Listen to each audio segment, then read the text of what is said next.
পশুর প্রতিও যদি মানুষের দায়বোধ থাকে তাইলে মানুষের প্রতি মানুষের দায়বোধ থাকবে না? আর এখানে আমরা যারা আছি তারা বড়ই সৌভাগ্যবান যে মানুষ যখন বিপদে পড়ে অসুস্থ হয়, আহত হয়, তখনই আমাদের কাছে আসে। আসার পরে যে মানুষটা আমাদের কাছ থেকে শান্তি পাবে, আরাম পাবে, সিনসিয়ার ট্রিটমেন্ট পাবে, ও মুখ দিয়ে বলুক না বলুক, সেই মানুষের দোয়া আপনি পাবেন। আলহামদুলিল্লাহ, আমরা সেই মানবিক জায়গাটা তৈরি করতে পারি কিনা?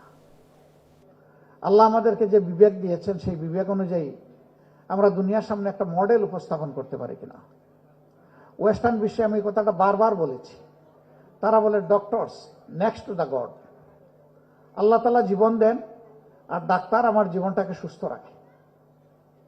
তারা দুইটা জায়গায় গেলে নিজেকে নিরাপদ মনে করে, একটা হাসপাতাল আর একটা পুলিশ। আমরা আমাদের জায়গাটা সুন্দর করতে পারি কিনা? বিবেক অনুযায়ী চলতে পারি কিনা? আল্লাহকে ভয় করে চলতে পারি কিনা? অপটিক্যাল ব্রাইটেনার, কালার গার্ড এবং ডার্ট লক সমৃদ্ধ অ্যাডভান্স ফর্মুলায় এলো নতুন রে ডিটারজেন্ট পাউডার। হাসরের দিন কিছু মানুষকে আল্লাহ আটকায় দিবেন, বললেন ওরে বান্দা, তুমি তো অনেক নেকি করে এসেছো, কিন্তু আমার একটা হক তুমি আদায় করো নাই। আল্লাহ বলবেন সেই হকটা কি? আল্লাহকে বান্দা জিজ্ঞেস করবে, হে আল্লাহ সেই হকটা কি আমার উপর আপনার?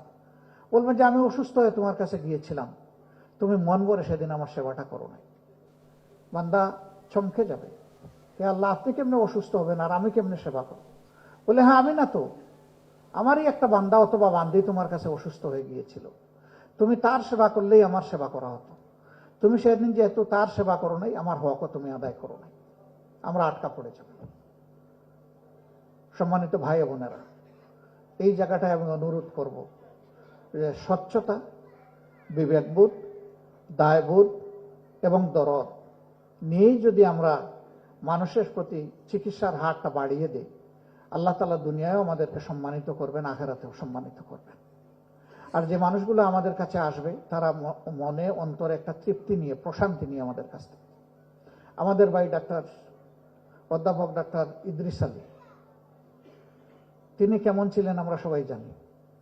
আমরা রোগী পাঠাতাম, ফিডব্যাক দিয়ে বলতো ওনাকে দেখা মাত্র, কথা শোনা মাত্র আমার অর্ধেক রোগ শেষ হয়ে গেছে, বাকি অর্ধেক দোয়া করেন চিকিৎসার মাধ্যমে যেন আমি প্রশমন পাই। তা আমাদেরই তো ভাই, তিনি যে আদর্শটা সেট আপ করতে পারলেন, আমরাও পারবো ইনশাআল্লাহ। আমি সেই প্রত্যাশা আপনাদের কাছে রাখলাম।